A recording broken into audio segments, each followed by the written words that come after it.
15편. 여호와여, 주의 장막에 머무를 자 누구오며 주의 성산에 사는 자 누구오니이까. 정직하게 행하며 공의를 실천하며 그의 마음의 진실을 말하며 그의 혀로 남을 허물하지 아니하고 그의 이웃에게 악을 행하지 아니하며 그의 이웃을 비방하지 아니하며 그의 눈은 망령된 자를 멸시하며 여호와를 두려워하는 자들을 존대하며 그의 마음에 서운한 것은 해로울지라도 변하지 아니하며 이자를 받으려고 돈을 꾸어주지 아니하며 뇌물을 받고 무죄한 자를 해하지 아니하는 자이니 이런 일을 행하는 자는 영원히 흔들리지 아니하리이다. 자, 오늘 읽으신 이 시편 15편도 역시 다윗의 시편입니다. 비록 이제 5절밖에 되지 않는 짧은 고백이지만, 그러니까 이 시편의 고백은 특별히 이제 이 다윗의 어떤 뼈저리게 체험한 어떤 그 경험으로부터 나온 그런 고백이라고 할 수 있습니다. 그래서 우리가 이 다윗의 이 시편 15편을 잘 이해하기 위해서는 이 시편이 언제, 특별히 어떤 사건을 계기로 해서 이런 고백이 나올 수 있었는지에 대해서 우리가 좀 생각해 볼 필요가 있는데, 그 사무엘하 5장에 보시면은 그 다윗이 이 하나님의 법궤를 이제 시온산으로, 오늘 본문 1절에서 언급하고 있는 이 주의 성산, 이 성산으로 모셔오는 그러한 내용이 나옵니다. 근데 이제 요 배경을 중심으로 해서 좀 이해를 하면 좀 우리가 이 시편을 잘 깨닫게 될 텐데요.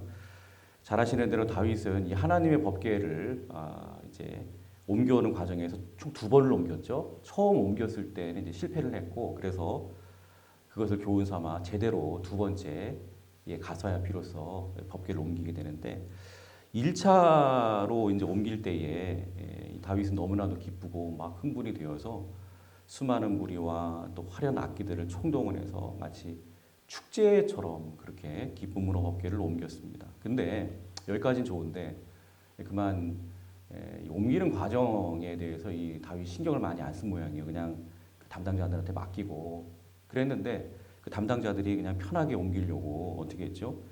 하나님의 그 율법의 말씀대로 옮기지 않았죠. 하나님의 말씀은 어떻게 옮겨야 되는 거죠? 레위 자손 중에 이 고아 자손이 그 법궤에 이제 장대를 딱 끼워가지고 어깨에, 2사람이 어깨에 메고 그렇게 법궤를 옮겨야 됩니다. 근데 이제 그게 번거롭고 굉장히 힘들다 생각했는지 수레를 이용을 하죠. 그래서 수레에다가 이 법궤를 딱 싣고 그렇게 소들이 이렇게 몰면서 그렇게 편하게 옮기다가 갑자기 막 옮기는 과정에서 소들이 막 날뛰는 바람에 수레가 막 흔들리고, 그래서 이 수레에 실었던 이 법궤가 막 요동치다가 땅으로 그냥 떨어질 위기에 딱 처했을 때, 이제 옮기던 그 우사라는 사람이 법궤를 딱 붙잡았을 때 그냥 그 자리에서 하나님의 진노하심으로 즉사를 하게 됩니다. 이때 다윗은 굉장히 두려워하죠. 와, 이 법궤가 하나님의 임재를 상징하는 거 아니에요. 그러니까 이 하나님의 임재 앞에서, 이 하나님의 이 어미하신 이 거룩하심 앞에서 정말 큰 두려움을 느끼면서 안 되겠다 하고 함부로 다뤄서는 안 되겠다. 그래서 법궤 옮기는 일을 그냥 당장에 포기를 해버리고 어쩔 수 없이 임기응변식으로 가장 가까운 곳에 위치한 오벳 에돔의 집에 법궤를 모시게 됩니다. 근데 석 달 후에 놀라운 소식을 전해 듣게 되죠. 그 석 달 동안 이 법궤를 모신 오벳 에돔의 집이 하나님의 축복을 넘치도록 받았다. 이 소식을 듣고 그러냐고 다윗이 기뻐서 다시금 그 법궤를 모셔오게 되는데, 2번째로 모셔오게 될 때는 정신을 바짝 차리고 하나님의 말씀대로 철저하게 모시게 되죠. 제사장들은 성결하게 하고 또 율법대로 이 고아 자손의 어깨에 딱 메어서 제대로 말씀대로 그렇게 무사히 법궤를 하나님의 성산까지 잘 옮기게 됩니다. 그러니까 이제 이 같은 뼈아픈 법궤 옮기는 과정을 통해서 무엇보다 이 다윗은 깨닫습니다. 하나님의 거룩하심에 대해서. 사실 이 수레의 이 불미스러운 사건을 경험하기 전에 이 다윗은요, 하나님을 향한 뜨거운 사랑, 열정 아주 대단했어요. 그러나 그 자신이 사랑하는 그 하나님이 얼마나 거룩하신 분이신지, 얼마나 완벽을 우리에게 요구하시는 그러한 분이신지에 대해서는 깨닫지 못했던 것이죠. 이렇게 하나님께서 제정하신 이 규례 하나만 이렇게 어겨도 막 사람이 즉사하는 이런 과정들을 목격을 하면서 다윗은 깨닫게 됩니다. 아, 내가 모시려고 하는 우리 하나님은 정말 이렇게 한 치의 오차도 용납하지 않으실 만큼 정말 완벽하신 분이시구나. 정말 거룩하신 분이시구나. 이걸 깨닫게 되었다는 거예요. 그리고 더 나아가 이렇게 거룩하신 하나님이시라면 이제 이 거룩하신 하나님 앞에 나아가는 우리의 모습이 어떠해야 되는지, 또 그 하나님 앞에서 살아가야 할 우리의 삶의 모습도 어떤 삶이어야 하는지, 어떤 삶이 하나님과 동행하고 하나님 곁에 머물 수 있는, 주의 성산에 머물 수 있는 그러한 삶인지 그거를 철저하게 깨닫게 되는 것이죠. 특별히 이 주의 성산으로 옮겨진 이 법궤를 한번 잠깐 살펴볼게요. 여러분, 이 법궤 안에 담겨 있는 내용물 중에 아주 중요한 게 있죠. 바로 십계명, 하나님의 두 돌판, 십계명 두 돌판. 근데 여러분들이 잘 아시는 대로 1계명부터 4계명까지는 대신계명이죠. 하나님 사랑에 대한 계명, 하나님 사랑해라, 이런 계명이고, 또 5계명부터 마지막 10번째 계명까지는 대인계명, 영혼들을 사랑해라, 이웃들을 사랑해라, 이런 계명이죠. 그러니까 다윗은 이 법궤를 모셔오는 뼈아픈 과정 가운데 그냥 이렇게 겉으로 보이는 이 궤의 겉모습만 잘 운반하는 것을 넘어서 이제는 그 궤 안에 담겨 있는 하나님의 엄중하신 그 십계명의 말씀대로, 아, 그래, 이 하나님 앞에서 우리가 정말 하나님을 정말 뜨겁게 사랑하는 것뿐만이 아니라 또 이웃을, 특별히 이웃을 또 열심히 사랑해야 되겠구나, 섬겨야 되겠구나, 이런 삶이야말로 하나님의 성산에 머물 수 있는 삶이다. 하나님과 동행하는 삶이다. 하나님을 모실 수 있는 삶이다. 이걸 깨달았다는 거예요. 그러니까 하나님을 사랑하고, 위로는 하나님을 사랑하고, 옆으로는 이웃을 사랑하는 삶. 요게 이제 하나님을 모실 수 있는 삶이다. 요걸 깨달은 거예요. 자, 그래서 오늘 그 시편 1절에 보시면 이렇게 고백을 하면서 시작하죠. 다 같이 1절을 읽겠습니다. 자, 시작. 여호와여, 주의 장막에 머무를 수 있는 자 누구오며 주의 성산에 사는 자 누구오니까. 그러니까 이거는 이제 하나님의 법궤를 모실 수 있는 자, 하나님과 동행할 수 있는 사람 누구냐 이거죠. 예. 자, 그래서 이제 2절부터 쭉 보시면 여기에 대한 이제 그 대답을 자신이 경험한 그 뼈저리게 경험한 그 경험 속에서 깨달은 그 깨달음을 가지고 지금 고백을 하고 있는데, 자, 2절과 3절을 다 같이 고백 읽겠습니다. 시작. 정직하게 행하며 공의를 실천하며 그의 마음에 진실을 말하며 그의 혀로 남을 허물하지 아니하고 그의 이웃에게 악을 행하지 아니하며 그의 이웃을 비방하지 아니하며. 그렇습니다. 지금 이웃과의 관계에 대해서 이야기하고 있죠. 그러니까 하나님을 사랑할 뿐만 아니라 이웃도 사랑하고 이웃도 잘 섬길 수 있는 자가 주의 성산에 머물 수 있는 자다. 주님과 동행할 수 있는 자다. 자, 이걸 지금 고백을 하고 있는 것입니다. 그러니까 다윗 당시에 특별히 백성들의 경우에 때로는 이웃과 이렇게 살아가다 보면은 불미스러운 그러한 일들을 경험할 때가 많아요. 그러면 이제 소송을 하죠. 재판을 합니다. 근데 재판을 할 때에 때로는 자신의 이익을 위해서 사람들을 막 증인으로 사서, 돈 주고 사서 진실되지 않은 막 그런 거짓된 증언을 막 하게 하는 이런 일들이 굉장히 많았습니다. 그래서 그 이웃이 하지도 않은 일을 막 했다고 거짓말로 그렇게 말하고 막 그 사람의 허물을 막 이야기하고 그 사람을 막 비방하고 이런 일들이 굉장히 많았습니다.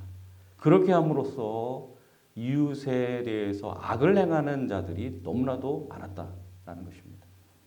근데 그런 모습으로, 너희가 그런 모습으로 이웃을 이런 식으로 악하게 대하고 막 거짓말하고 비방하고 허물을 말하고 이런 식으로 살면서 하나님과 동행하겠다? 주의 성산에 머물겠다? 안 된다는 거예요. 그런 모습으로는 절대로 주님과 동행할 수 없다. 그래서 이웃 앞에 정직하게 행해라. 공의를 실천해야 된다. 진실을 말해야 된다. 비방하지 말아야 된다. 허물을 말하면 안 된다. 지금 이런 고백을 하고 있는 것입니다. 한마디로 이웃을 사랑하고 섬겨라. 예. 여러분 우리도 마찬가지입니다. 거룩하신 하나님 앞에 우리가 온전히 나아가기 위해서는요. 먼저 우리가 사랑하고 섬겨야 할 영혼들 앞에서 우리의 입술의 거룩함을 우리는 늘 이루어야 될 줄로 믿습니다. 여러분 성도의 입술은 어떤 경우에도 남의 허물을 막 들추어내거나 막 깎아내리는 그러한 도구가 되어서는 안 됩니다. 나와 함께하는 이웃과 영혼들을 향해서 여러분 우리는 모든 비방하는 말들을 다 멈추고 대신 그들을 세워주고 품어주는 언어를 사용해야 되는 것입니다. 여러분 우리 일상생활의 모습을 한번 돌아보세요. 때로는 무심코 던진 그런 어떤 험담, 부정적인 말, 그래서 우리의 입술에 그 말로 이웃의 마음 가운데 상처를 주는, 성도의 마음에 상처를 주는 그러한 일들을 우리가 하지는 않았는지 우리는 돌아봐야 합니다. 여러분 우리가 이웃에 대해서 늘 진실한 마음을 품고 정말 영혼들을 살리고 위로하는 따뜻한 말로 우리가 영혼들을 대할 때 우리는 하나님과 제대로 동행하는 참된 성도의 모습을 세상 가운데 보여주게 될 것입니다. 계속해서 우리 4절을 읽겠습니다. 자, 4절 시작. 그의 눈은 망령된 자를 멸시하며 여호와를 두려워하는 자들을 존대하며 그의 마음에 소원한 것은 해로울지라도 변하지 아니하며. 여기 보니까 여호와를 두려워한다라는 말이 나오고, 그래서 그의 마음에 소원한 것은 해로울지라도 변하지 아니하며. 자, 또 주의 성산에 머물 수 있는 거룩한 성도의 모습이 어떠해야 되는지 또 다윗은 고백을 하고 있습니다. 이것은 하나님과의 관계 속에서 또 이웃과의 관계 속에서 신실함을 지키는 모습인 것입니다. 신실함. 여러분 세상은 자신의 이익을 따라서 한번 한 그 약속도 쉽게 뒤집어 버립니다. 근데 하나님의 성산에 머물 수 있는, 즉 하나님과 동행하며 살아가는 성도라고 한다면 절대로 그런 식으로 살면 안 된다는 거예요. 4절에서 그의 마음에 소원한 것은 해로울지라도 변하지 아니하며 그랬죠. 우리가 누군가와 약속을 했을 때 갑자기 막 상황과 형편이 바뀌어가지고 그 약속을 내가 이행하는 것에 대해서 때로는 그것이 나에게 큰 어떤 경제적인 손해나 불편함을 가져다 줄 때가 있죠. 그럴 때 세상은 막 말하죠. 그 약속 지키다가는 너 큰 손해 볼 텐데 그냥 깨버려. 그 약속 지키지 마라. 이런 식으로 유혹을 합니다. 그러나 하나님을 경외하는 성도는, 하나님과 동행하며 살아가기를 원하는 성도라면 당장의 이익보다도 여러분 신실함을 더 가치 있게 여겨야 되는 것입니다. 여러분 하나님 앞에서 한 약속, 또 이웃과 맺은 약속을 끝까지 신중하게 여기며 지켜내는 사람이 하나님과 동행하는 사람, 하나님의 성산에 머물 수 있는 사람이다라는 것을 또한 이 새벽에 꼭 기억할 수 있기를 주님의 이름으로 축복합니다. 마지막으로 우리 5절을 또 읽어보겠습니다. 자, 시작. 이자를 받으려고 돈을 구워주지 아니하며 뇌물을 받고 무죄한 자를 해하지 아니하는 자이니 이런 일을 행하는 자는 영원히 흔들리지 아니하리이다. 그렇습니다. 주의 성산에 머물 수 있는 사람이 또 누구냐 하니까 물질에 얽매이지 않는 사람, 돈의 노예가 되지 않는 사람이다라는 것입니다. 여러분 다윗 시대에도요, 이 물질을 하나님처럼 그렇게 여기는 이 만몬주의가 그 시대에도 있었습니다. 돈을 벌 수만 있다라고 한다면 뭐 이웃이 어떻게 되든지 말든지 상관하지 않았습니다. 도움을 주어야 할, 구제해야 할 그러한 가난한 이웃들조차도 긍휼히 여겨야 할 대상으로 보지 아니하고 그저 내 손에 돈을 움켜쥐고자 하는 돈벌이 수단으로 그렇게 바라봤다는 것이죠. 그래서 가난한 이웃들이 때로는 막 눈물 흘리면서 제발 좀 도와달라고 하면서 돈 좀 빌려달라고 그럴 때 그냥 이자를 아주 그냥 거의 없이 긍휼히 여기는 마음으로 이렇게 돈을 돌려주면 얼마나 좋겠습니까? 그런데 감당할 수 없는 막 높은 이자를, 그 가난한 자들이 어떻게 그 이자를 감당하라고 그렇게 하는지, 이런 일들이 많았다는 거예요. 또 심지어 공정하게 재판해야 할 이 재판장들도요, 이 뇌물을 찔러주는 그런 자들을 위해서 죄 없는 자들을 막 죄인으로 만들어 버리는, 즉 유전 무죄, 그다음 무전 유죄, 이 같은 불의를 저질렀다는 것입니다. 근데 여러분, 이 성도는요, 자신에게 주어진 이 물질이 그저 뭐 더 나는 이 물질을 더 끌어모을 거야, 그냥 내 금고에 가득가득 채워놓을 거야, 그런 탐욕을 가지고 막 그냥 그 물질을 쌓아놓는데 혈연 거기에 집중해야 되는 그런 사람들이 아닙니다. 여러분, 하나님이 당신의 백성들에게 주신 그 물질은 그냥 나 혼자 먹고 누리고 잘 살려고 주신 것이 아니라 은사로서 하나님 영광을 위해서 아름답게 선용해야 할 그러한 은사로서 주어졌다라는 것을 우리는 기억해야 되는 것입니다. 그래서 내게 주신 그 물질을 가지고 늘 이웃을 섬기고 또 이웃을 향하여 사랑을 흘려보내는 그런 하나님의 축복의 통로로 그렇게 우리는 늘 아낌없이 헌신해야 되는 것입니다. 이게 주의 성전에 머물 수 있는 거룩한 성도들의 모습인 것입니다. 그렇게 탐욕에 찌든 정당하지 않은 모든 물질의 이익들을 거부하고 또 물질 앞에서 늘 거룩함과 정결함을 지킬 때 하나님은 그 사람을 오늘 이 5절의 말씀처럼 영원히 흔들리지 않는 신실한 사람으로, 거룩한 사람으로, 하나님의 성산에 영원히 머물 수 있는 그러한 사람으로 약속해 주고 계시는 것입니다. 근데 여러분, 이 다윗이 제시하고 있는 이와 같은 삶의 모습들, 이웃들을 상대로 해서 이렇게 거룩하게 살아가는 이러한 모습들을 보면서 우리는 좀 한숨이 나올 수가 있죠. 나는 과연 이러한 삶을, 정말 이러한 조건들을 다 지키면서 살아가고 있는가? 나는 과연 주의 성산에 머물 자격이 있는가? 정말 우리의 살아온 모습들을 가만히 돌아보면 우리는 때론 우리의 입술의 혀로 남의 허물을 막 말할 때도 있고 흉볼 때도 많고요. 작은 물질적인 손해 앞에서도 그냥 막 그 물질 때문에 막 사람들과의 신의도 막 저버리고 약속도 깨버리고 또 물질의 유혹 앞에서 막 넘어지고, 이런 모습들이 솔직히 모든 사람들이라면, 성도라 할지라도 그런 모습들이 있는 것이 사실입니다. 그러니까 어떻게 보면 우리의 힘과 우리의 어떤 내세우는 의로움만으로는 우리는 단 한 사람도 주의 성산에 머물 수 있는 자격이 없는 사람들이죠. 그렇기 때문에 오늘 이 시편 15편의 결론은 반드시 우리의 구원자 되시는, 우리가 간절히 의지할 수밖에 없는 우리 예수님을 향해야만 하는 것입니다. 여러분, 우리가 지키지 못한 이 모든 율법의 요구, 이 15편에서 제시하고 있는 이 삶을 완벽하게 살아내신 분, 바로 우리 예수님이시죠. 예수님은 그 입술에 단 한 번도 거짓말을 내뱉은 적이 없으셨습니다. 또 무죄한 자들을 살리기 위해서 막 무죄한 자들을 막 이용하고 막 그런 게 아니라 오히려 자신을 온전히 다 내어주신 분이시지요. 무엇보다도 그래서 4절 말씀, 마음에 소원한 것은 해로울지라도 변하지 아니하며 라는 이 말씀대로 저와 여러분들을 구원하시겠다라고 하는 하나님 아버지와의 그 약속을 지키기 위해서 자신을 무지막지한 십자가에 다 내어주는 큰 해로움과 고통을 기꺼이 다 감당해 주신 것입니다.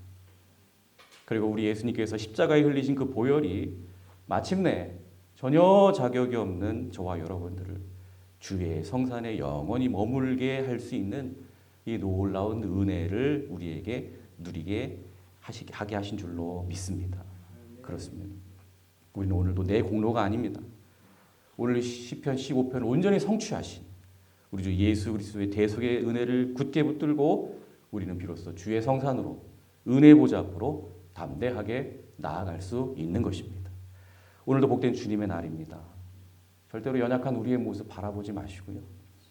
나를 위해 모든 의를 이루어 주신 우리 예수님의 십자가를 굳게 붙드시기를 바랍니다.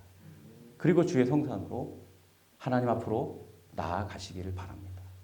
그리고 다음 한 주간도 오직 예수님의 은혜로 나는 내 어떤 능력으로 주의 성산에 머물 자가 아니라 오직 예수님의 은혜로 주의 성산에 머물 수 있는 거룩한 하나님의 자녀다라는 자부심을 가지고 그 자녀에 걸맞는 삶, 예수님처럼, 오직 우리 예수님처럼 진실을 말하고 우리 예수님처럼 물질 앞에서 자유하고 예수님처럼 신실하게 이웃을 섬기며 살아가는 영원히 흔들리지 않는 하나님의 거룩한 백성들 다 되시기를 주님의 이름으로 축복합니다. 기도하겠습니다.